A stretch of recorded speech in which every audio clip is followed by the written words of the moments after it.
Yeah.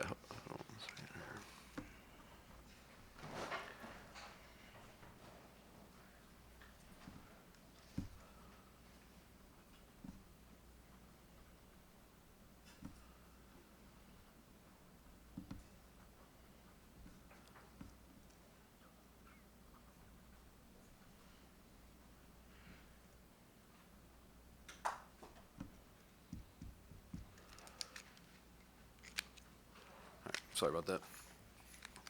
All right, we ready? All right. Good afternoon. Thank y'all for being here. Took care of business on Saturday. We'll spend just a second talking about the LIU game, and then we'll move on to Virginia Tech.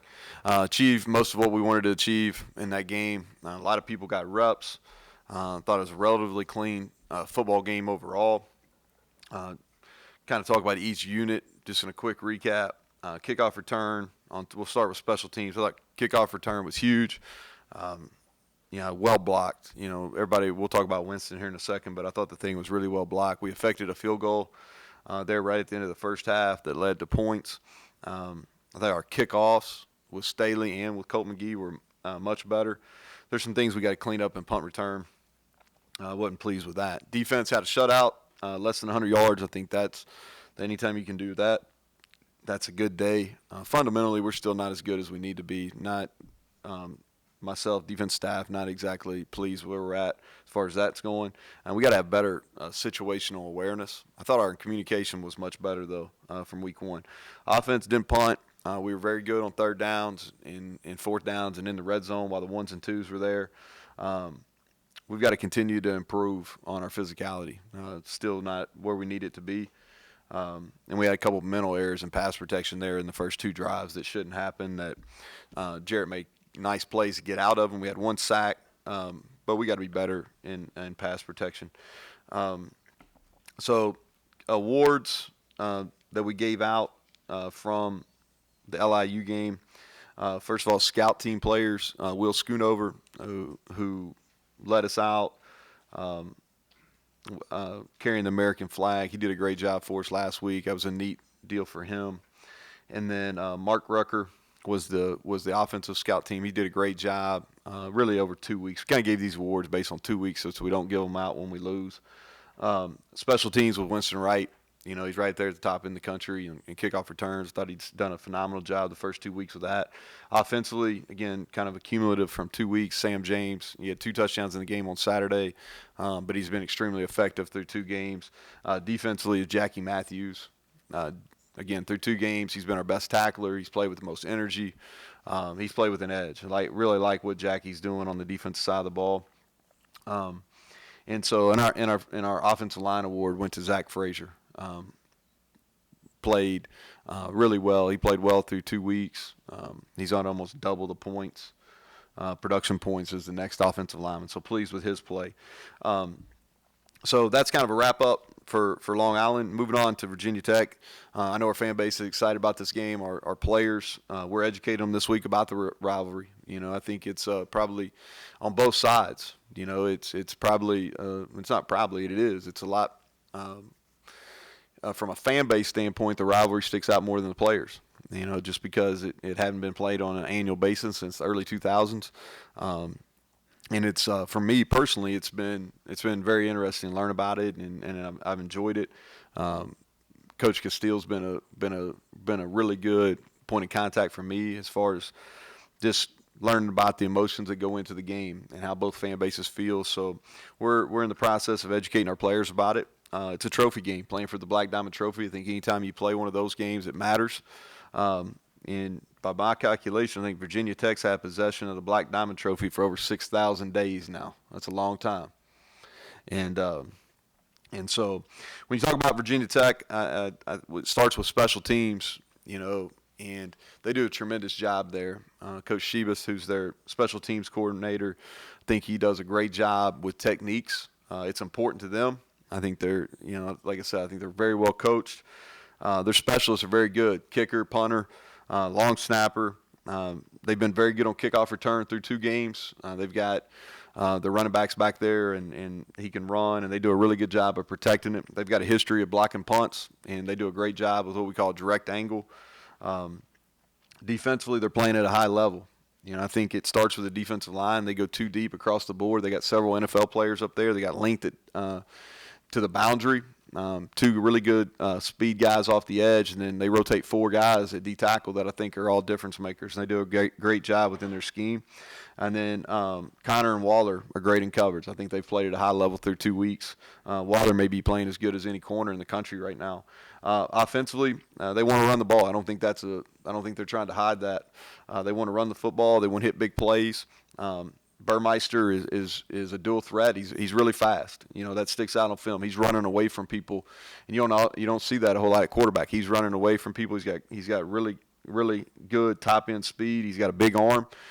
He's making a lot of throws to the field that you don't see. And so he's got a big arm. They're talented at running backs by committee. They got several guys that do a nice job. And then the Turner kid at wideout. He's their big play threat, and he's made some plays down the field, and I think they'll continue to look at him in that direction. Finish it up, sellout crowd on Saturday. We're excited about it. I think it's going to be a tremendous atmosphere. It's Gold Rush. It's Hall of Fame weekend. And so with that, we'll take questions.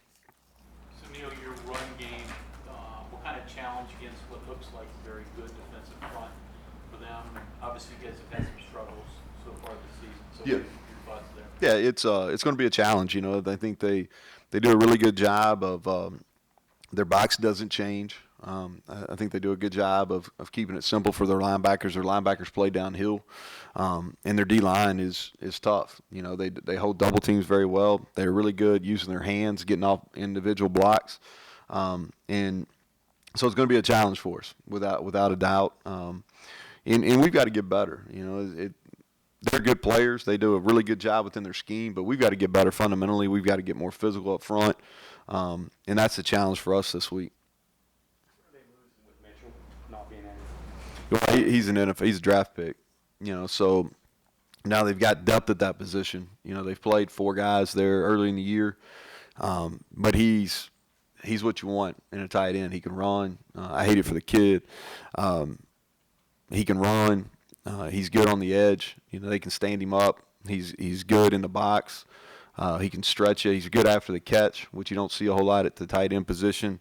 So anytime you lose a player that caliber, I would think it would hurt you. But they do have depth at that position, John. How do you go about accomplishing, making things more physical up front?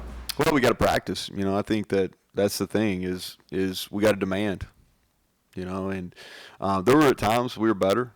And credit to Maryland. Maryland, they're big, and they caught us a little unexpected last week. And footwork was better interior wise. wasn't still what we need at tackle. So that's a work in progress.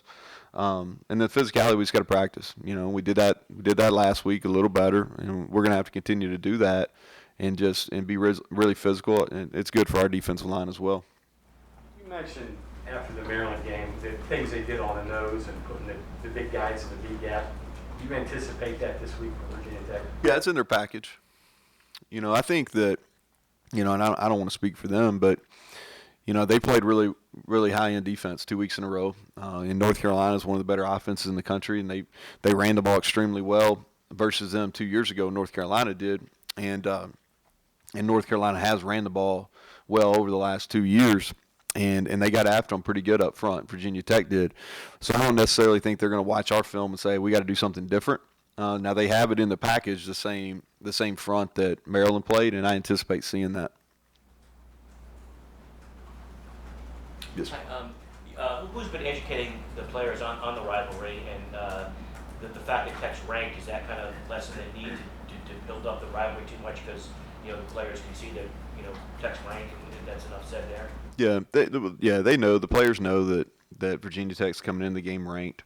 Jeff Castile is on our staff as an analyst. He was defense coordinator here under Rich Rod when this rivalry was really going strong, and so he's been educating myself, and we've been talking about it in our staff meetings, and we talked about it in depth yesterday with our team, and then he's going to talk to our team about it today. Neal, after the Maryland game, you were talking about the need for better defensive rotation, especially in the line and in the secondary.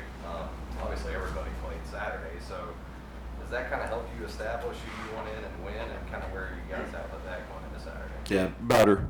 I think there's been confidence gained by some of those twos, for sure. We're gonna continue with that rotation that we have, and basically with you got Scotty Young, Jackie Smith, Alonzo or Jackie Matthews, Alonzo Adai, and then Sean Mahone that can play those three positions, cat, free, and spear, and there's flexibility there. So we'll continue that, which keeps all those guys fresh. You know, they played almost every snap versus Maryland, so we've got that figured out. And then defensive line, we've got a good rotation. You know, Sean Martin and Taj Austin.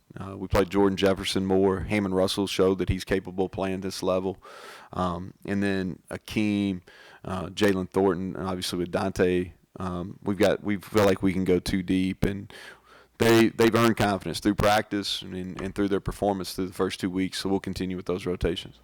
Neal, in your mind, what goes into making a rivalry, and what effect does it have on the intensity of your game? Yeah. But I don't know if it's fair to ask me because I haven't taken part in this rivalry yet, you know, and it's I think that for our fan base, you know, especially the fans that have been attending games here and been a fan of West Virginia athletics for a while, you know, I think this rivalry means something to them. Obviously, bordering states. You know, it was dormant for a while, then played again in 2017. I think Virginia Tech's won 7 out of the last 10. You know, they've won the last 3, and so they've had the upper hand here in recent years. And so, but haven't not taken part in it yet. I don't know if I'm educated enough to speak on it. I'll have a better idea when I come in here after the game on Saturday. Do you run into these guys much in recruiting? Yeah, we do. Yeah, we cover a lot of the same ground. Okay, Neal, now that you've had some time to review, want to revisit Garrett, what you saw? Yeah, so I think it was a mixed bag. You know, I think that first of all, what I was really proud of him is he tends to get really excited. And I thought he handled himself well in that regard. If you remember when he played against Eastern Kentucky last year, he got a penalty one time, and I thought he was under control. He showed some maturity. I thought his run decisions were really good when he decided, you know, within the run game, what we were asking him to do within the read game. Thought he made good decisions.